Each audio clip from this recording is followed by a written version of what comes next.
Hello everyone. A very good afternoon to all of you. Myself, Sanat Kumar Swai, Assistant Professor at Vedang Institute of Technology, Bhubaneswar. And in today's class, in the previous class, we have already discussed about the organizational culture. What is the difference, definition of and meaning of organizational culture?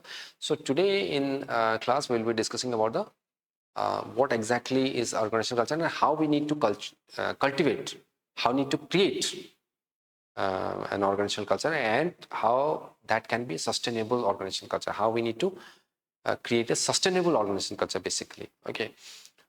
In the previous class also we have already discussed about organizational culture, what exactly is the meaning, what is the importance of organizational culture, how we need to incorporate that organizational culture in our organizational setting.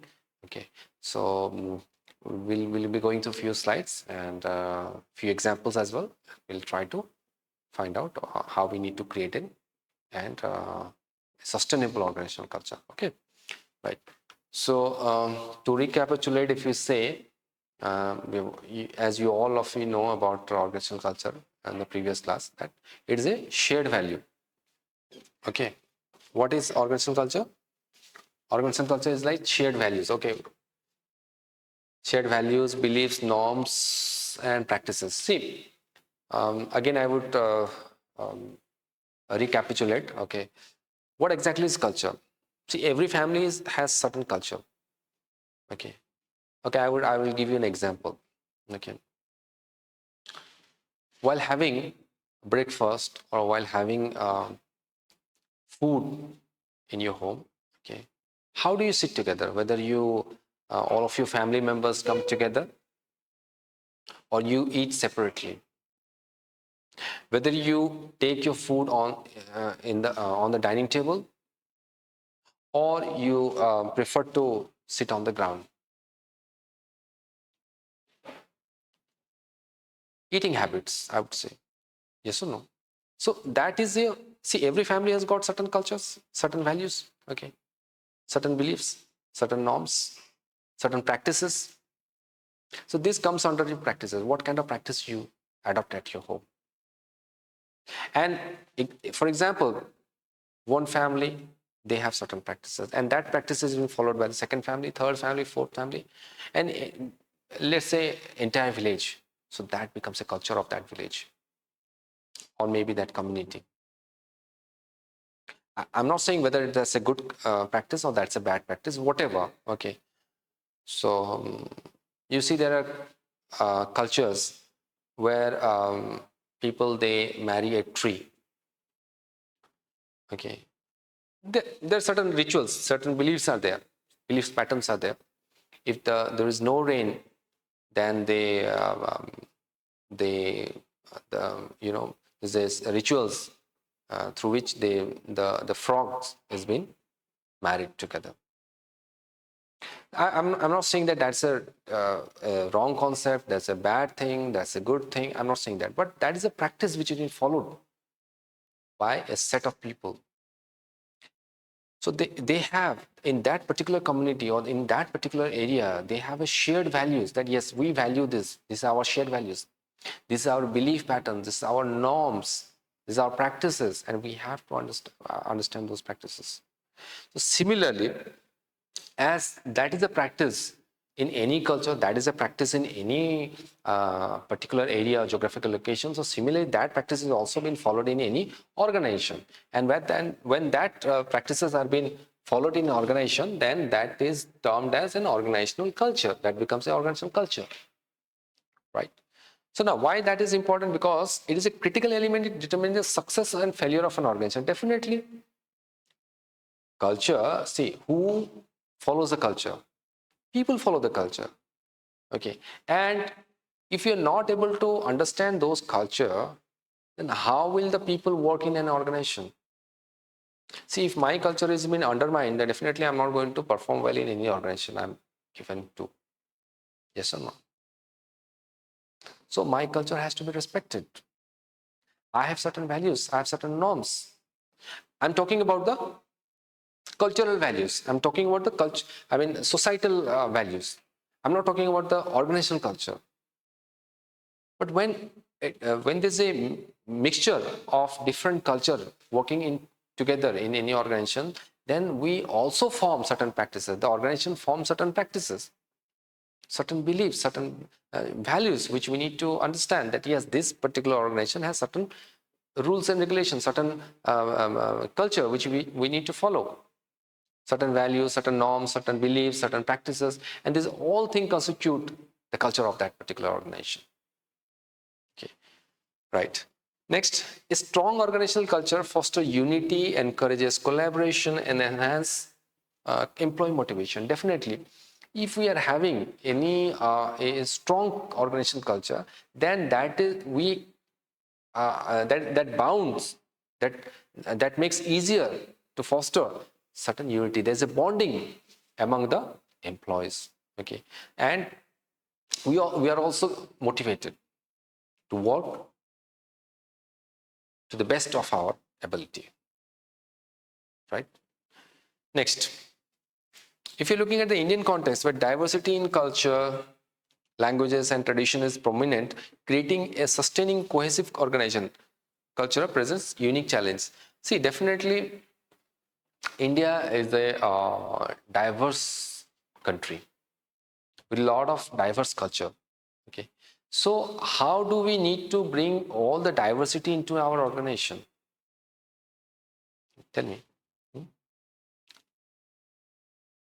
There are a lot of languages, there are a lot of traditions, there are a lot of belief patterns, there are a lot of cultures. Okay, so that need to be taken into consideration. Okay, because if we are to create a cohesive organization. Cohesive means a strong bonding. I mean, we feeling. I mean, the people who are working for a particular organization, they have a sense of belongingness to that organization. So if we want to bring those kinds of cohesive environment in our organization, then we have to understand all the cultures. But again, that presents a set of challenges. It becomes very difficult for us to understand all the culture. But on the other hand, if you see, that also poses certain opportunity, that gives certain opportunity. Yes or no? If there, think that there's an organization which is working and it has employees from around the corner of India, throughout the corner of India, people from all the parts of India, of the country, they are working for that organization, that becomes easier for the company to expand, to understand where, if they want to explore a new pastures, then that becomes easier for the company to understand the geographical location or the cultural barriers, if there is any, because they have a mixture of the culture from around the country, right? But sometimes that becomes a challenge also, because you see there's a conflict arises sometime. Okay, office conflicts. Okay, right. Anyways, we are not going to go into the conflict. Next, now what are the key elements in creating and sustaining organizational culture? So see, what exactly is the class all about is that there has to be sustaining. We need to create a certain culture which can sustain on its own. Now, for example, let's say I create an organization and suppose tomorrow I die. What's going to happen? See here, for example, J.R.D. Tata. Okay, Jamshedji Tata. He created Tata. So he imparted the values. Now he's not there. He's already left for the heavenly abode.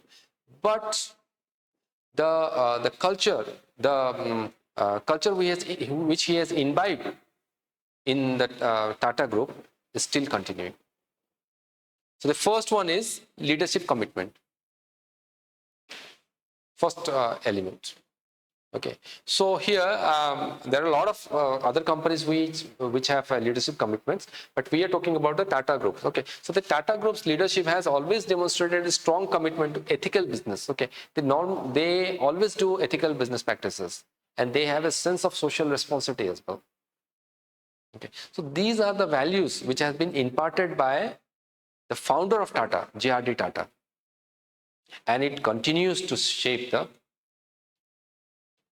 company till today. They follow all the cultures, all the values till today. Now, if you look at the explanation, so leaders act as a role model in shaping organizational culture, where respect for hierarchy is culturally ingrained.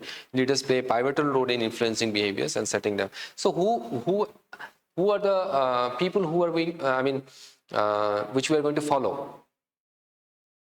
Maybe in any organization, leaders, of course. Okay, we are going to follow the leaders. Okay, so what kind of commitments, what kind of leadership qualities they have?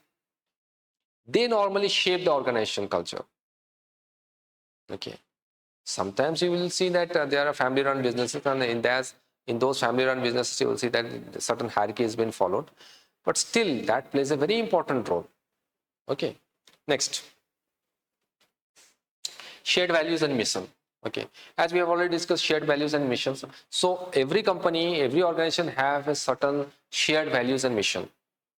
For example, Infosys plays a very important role and gives importance to integrity, transparency, and customer satisfaction. So that is its core values. Okay, it is the core values which has been played by Infosys. Okay, I'm not going for the explanation because you all of you know, because shared values are important. We have already discussed also. Okay, so what is the goals? What are the values which we want to our employees to understand of, through the customer, through the company's policies, company's values, company mission? What is the mission of the company? So that has to be, what exactly is the core value of any organization or companies? Okay, so that is also one of the important aspects. Next, recruitment and onboarding. So what do you mean by recruitment and onboarding? If we understand the cultural values, cultural norms, okay, and how that can be aligned with the organizational culture, then that becomes easier for us to recruit. Okay, so for example, companies like Wipro, they focus on hiring employees whose personal values align with the organizational culture. So what is your personal value? Okay, what is your personal ethic, personal norms, personal how do your personal values align with the company's organizational culture? If that aligns, then they hire those kinds of employee. Okay, that becomes easier for them to align with the organizational culture. Okay, right. So recruitment strategies that focus on cultural fit ensure that new employees assimilate into an organization more smoothly. So why do they do that? Because that becomes easier for assimilation. The assimilation process becomes easier. The employees, they can assimilate more easily in the organization. Okay, next, training and development. If there is, training and development is an important part of any organization. Okay, so if you want to do the any kind of training or any kind of development within the company, then we'll go through example first. Okay, so here you see Mahindra. So they invest a lot of significant money and significant time in the leadership development programs. Okay, why? Because that promotes a culture of continuous learning and innovation. So you have to have continuous learning, you have to have continuous innovation in order to stay afloat in the market.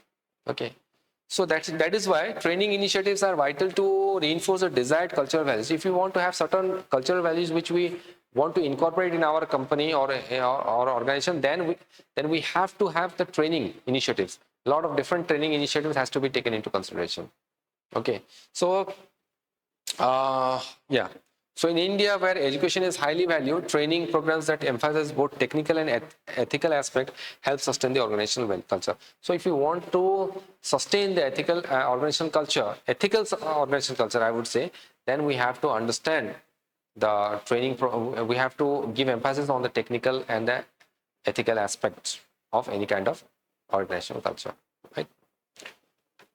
Rituals and ceremonies. As we have already discussed about rituals and ceremonies, most of the companies these days, they celebrate the local festivals, local or maybe national festivals. Okay, so what happens? There is a strong feeling, there's a bond. Okay, community bonding, I would say. Okay, So why do they do that? Because you see, uh, if a certain employee, they have achieved something, or they have achieved something, or they have their performance is maybe up to the mark or whatever. So what happens that the companies these days, they celebrate that as a milestone achievement. Okay, they feel happy for the employees' achievement. Okay, and most of the time you'll see that there's a lot of festivals which is been followed in the celebrated in the company. Okay, why? Because that will say belongingness among the employee and reinforces certain culture norms, that yes, we are part of the company, and the company is also part of our cultural norms. Okay, that becomes easier. Reward and recognition system. Okay, so certain companies, they also have a reward and recognition system. For example, ICC Bank, okay, they have a culture like they reward if an employee is performing well. Okay, then they try to appreciate his or her performance through various kinds of awards. Okay, they give a lot of awards. Okay, so why these kinds of systems help in the organizational culture? Because you see, a strong reward system that acknowledges employees' element. See, some or the other way, we need certain acknowledgement for our hard work. If that has been, it is unhard. If our hard work is unhard, then definitely that becomes a problem for us to perform well.